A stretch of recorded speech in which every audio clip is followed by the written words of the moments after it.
Oke ya, Lea. Lea itu biasanya itu cerita-cerita ini adanya di Pulau Bali. Tetapi yang sebenarnya Lea itu bukan berasal dari Bali, tapi berasal dari tanah Jawa, yaitu dari Kerit Kediri, ya. Pada zaman kerajaan Doho. Ada yang bilang dari zaman kerajaan Kahuripan, ya. Raja yang paling terkenal pada waktu itu di kerajaan Kahuripan adalah Raja Erlangga. Nah, di Kediri itu ada desa yang namanya Desa Gira.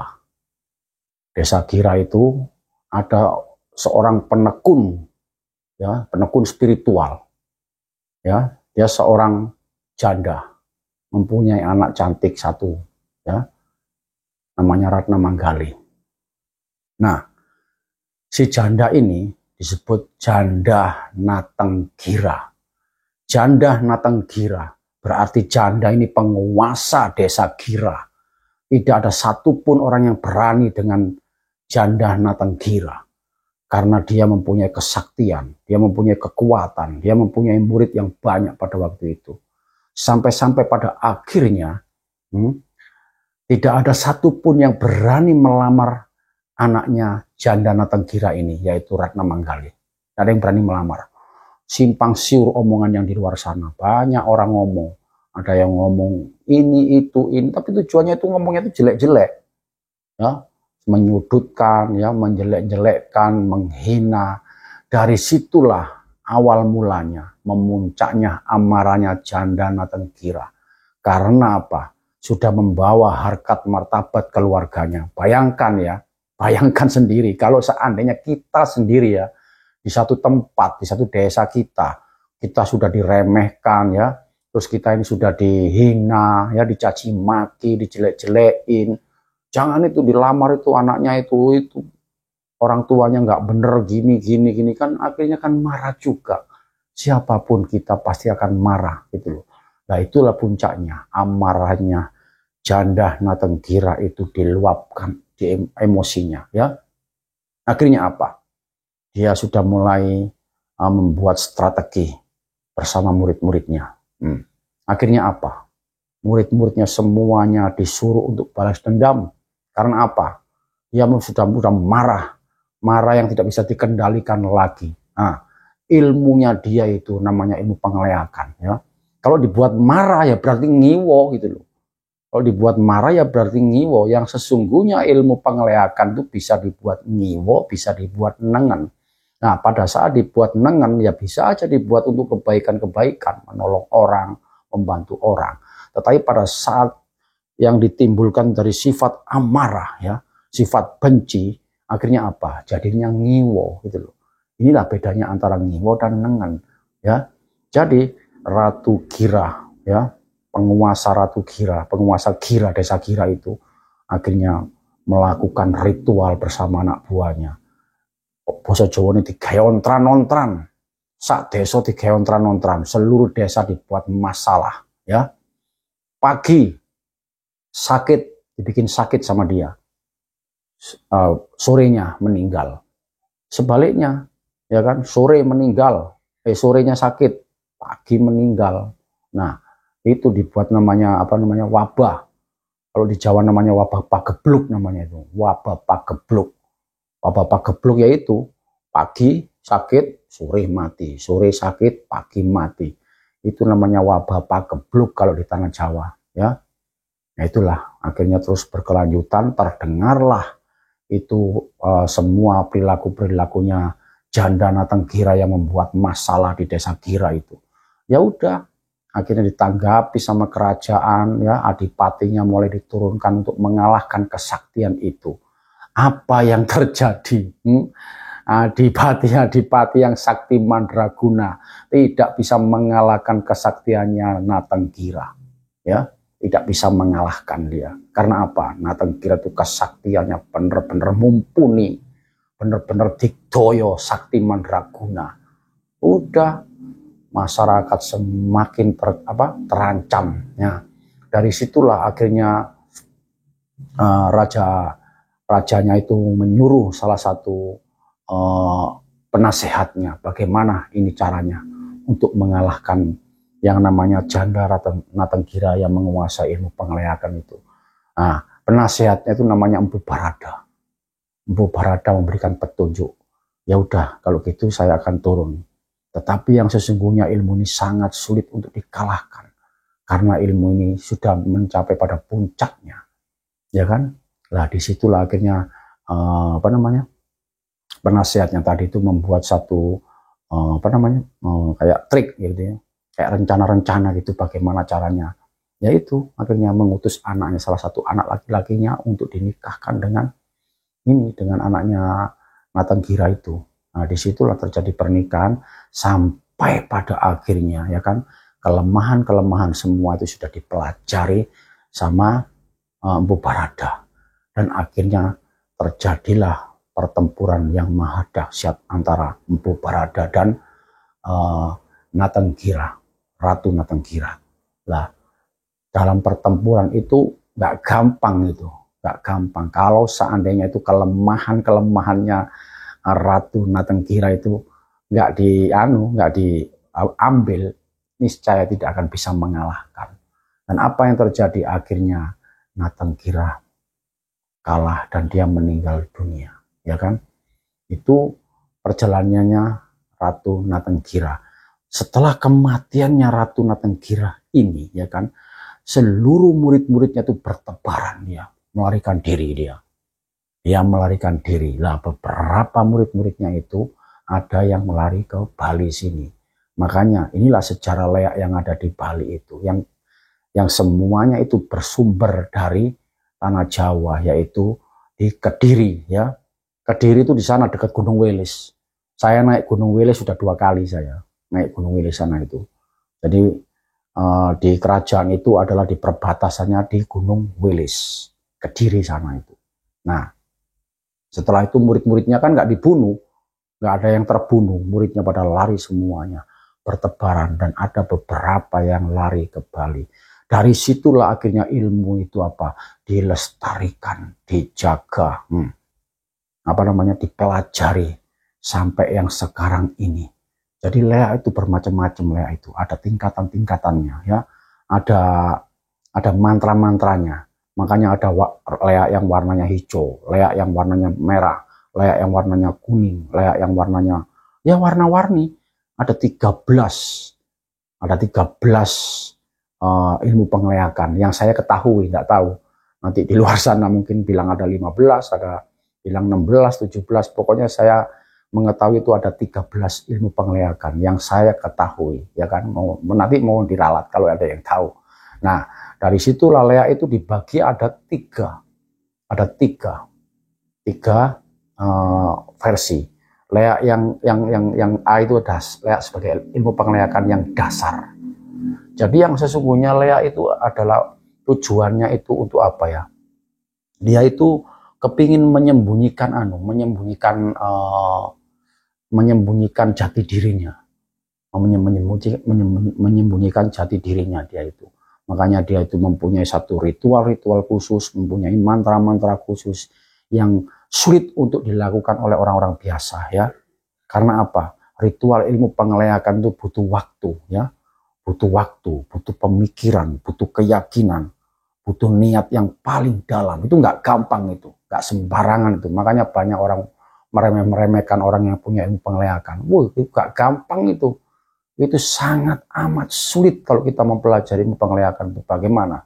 Orang dia itu loh mengasingkan dirinya, dia membaca mantra dengan ritual-ritual, dia mensucikan dirinya, dia urusannya dengan apa? Dengan Tuhannya. Dia mempunyai satu junjungan, ya, yaitu Betari Durga. Kekuatan Betari Durga itu sulit untuk dikalahkan. Karena apa? Betari Durga itu jelmaan dari amarah. Amarahnya Brahma, Wisnu, Siwa.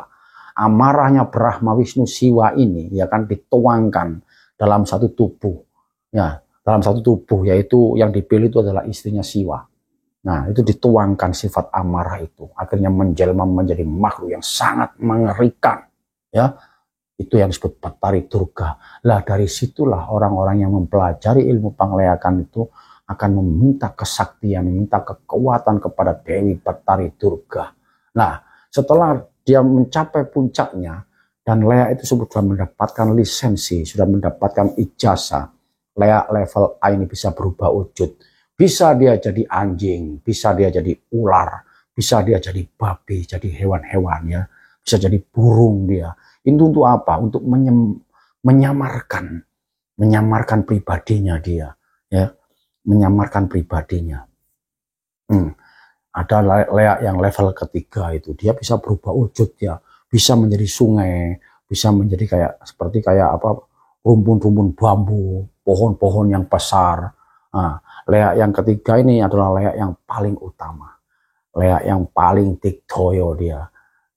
Dia bisa berubah wujud. Kalau di Bali itu menjadi kayak lawe gitu ya, kayak badai itu.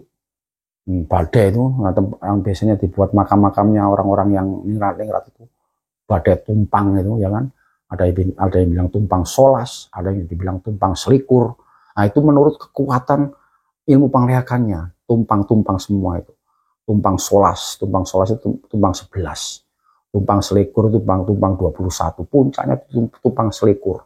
Tumpang 21 nyala itu di atasnya itu. Siapa aja yang menyentuh di situ akan mati. Karena apa? Sangat amat beracun. Ya, sangat amat beracun. Jadi Lea itu yang tingkat tinggi itu, ludahnya cuh itu. Kalau kita injak ini dari borok sudah itu. Dan itu sulit untuk disembuhkan. Apalagi kita disentuh begini aja. Disentuh begini aja kita bisa lumpuh. Jadi kita harus hati-hati, kita harus waspada. Ilmu ini sangat amat berbahaya ya. Tapi kita nggak boleh takut. Kita nggak boleh takut sama Lea. Ya. Kita nggak boleh takut sama Lea. Karena pada dasarnya ilmu pengeleakan itu ya kan bisa dibilang ngiwo, bisa dibilang nengen. Tergantung dia yang menggerakkan. Cuman ya kan yang paling banyak itu dibuat apa? Dibuat ngiwo sama dia. Karena apa? Sifat manusia. Kembali kepada sifat manusia. Pada saat dia sudah mempunyai satu kekuatan, suatu energi, ya, dan kekuatan atau energi itu sulit untuk dikalahkan. Akhirnya apa? Menjadi sifat sombong akhirnya. Sifat sombongnya itu akhirnya apa? Dibuat mengganggu manusia, untuk nyihir manusia, membuat masalah dengan manusia-manusia itu. Jadi Lea itu jangan takut, ya, jangan takut. Dia bisa dikalahkan, ya, bisa dikalahkan. Yang penting kita nggak boleh takut, ya. Jangan takut sama Lea. Karena apa? Lea itu kalau melihat orang yang tidak takut, dia juga berpikir gitu loh.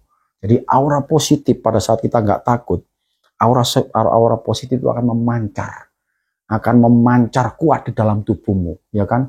Menjadi aura-aura positif. Pada saat dia menyerang, ini aura negatif. Nah, ya, kamu aura positif. Aura negatif bertemu dengan aura positif sama dengan listrik. Listrik itu ada muatan negatif dan muatan positif. Dia akan tolak dia, tolak begini. Dia nggak akan bisa menyerang kamu, dia nggak akan bisa menyakiti kamu. Karena apa? Kedua energi medan listrik negatif dengan positif tidak bisa saling bertemu. Itu akan tolak. Yang tolak begini itu yang negatif. Nah, dia akan lari, dia akan pergi. Dan gak akan pernah mengganggu kamu lagi. Karena apa? Kamu mempunyai satu keyakinan, ya, gak takut dengan yang namanya Lea tadi itu. Kenapa kita harus takut? Kita harus takut kepada Tuhan, karena Tuhan yang menciptakan langit dan bumi beserta isinya. Kita harus menyembah Tuhan dan takutlah kepada Tuhan. Jangan takut dengan yang lainnya, ya. Perbuatan ngiwo, ya kan? Kalau di Bali ini Lea ngiwo. Tapi ada juga Lea nengen, jangan salah arti di sini. Ada Lea nengen, makanya ada pangiwo, ada panengen gitu loh. Itu semua ilmu pengeleakan. Nah, kembali lagi jangan takut, ya, jangan takut, yakin dan percaya diri, dan pasti dia akan mikir juga, dia akan lari dia. Karena apa? Pengalaman saya yang tinggal di Bali sudah 20 tahun saya tinggal di Bali ini. Sudah sering berbenturan dengan ilmu-ilmu pengeleakan. Baik Lea yang level bawah, level menengah, sampai level-level yang atas, ya kan? Apalagi yang namanya celulu. Celulu itu adalah apa? Celulu itu murid-muridnya, sisyanya dia. Ya kan, dia cuma beraninya kakuk aja dia, kuk, menakut-nakuti, ya kan, menakut-nakuti. Setelah itu dia pergi. Iya, misalkan kelihatan kayak jari tangan berjalan di kaca, krek ini, ya kan, lihat api berjalan cerot begini sebesar pohon kelapa begini, ya kan, jalan-jalan, ya, kadang-kadang lihat ada tangan aja yang berjalan begini. Itu sifatnya dia menakuti. Pada saat kita tuh ketakutan, itulah kelemahan kita. Tetapi kalau kita tuh tidak takut, ya, kita yakin dan percaya diri kepada Tuhan, dia akan pergi, ya, dia akan lari terbirit-birit, dia akan pernah kembali lagi. Makanya harus kita yakinkan untuk diri kita, pikiran dan hati harus yakin, ya, takut kepada Tuhan, ya. Itu yang saya yang dapat saya ceritakan malam ini, ya, tentang ilmu pengeleakan. Jadi pengeleak itu sebenarnya itu berasal dari tanah Jawa, datang ke Bali, dan di sini berkembang biak, dilestarikan semuanya dan disempurnakan di Bali. Makanya leak Bali itu paling ganas, paling sempurna menurut saya. Kalau seandainya, ya kan, seandainya kita yang nggak punya ilmu itu, ya itu mikir sama leak-leak itu. Karena apa? Mereka benar-benar sakti, benar-benar kuat itu loh. Makanya tadi saya bilang apa? Nggak takut, ya nggak takut karena kita punya ilmu. Coba kita yang nggak punya ilmu, ya mikir, ya ketakutan memang gitu loh. Makanya untuk supaya kita nggak takut dengan leak itu, ditumbuhkan keimanan dari dasar ini. Keimanan kita, ibadah kita kepada Tuhan ditumbuhkan dari bawah. Karena apa? Leak juga belajar dari bawah ke atas. Kita menumbuhkan keimanan, keyakinan kepada Tuhan itu harus dari bawah. Kita pupuk sampai besar, sampai tinggi. Maka dari situlah kita akan bisa mengendalikan, ya, bisa mengalahkan ilmu ngiwo itu atau ilmu pengeleakan itu. Yang terpenting kita yakin dan percaya diri. Jadi pesan saya yang terakhir sekarang ini yaitu kita tetap yakin, percaya diri. Apapun yang terjadi, terjadilah. Yang penting kita ingat dengan Tuhan kita. Kita tetap beribadah kepada Tuhan. Semuanya itu akan kita kalahkan. Ilmu ngiwo apapun, itu yang terpenting.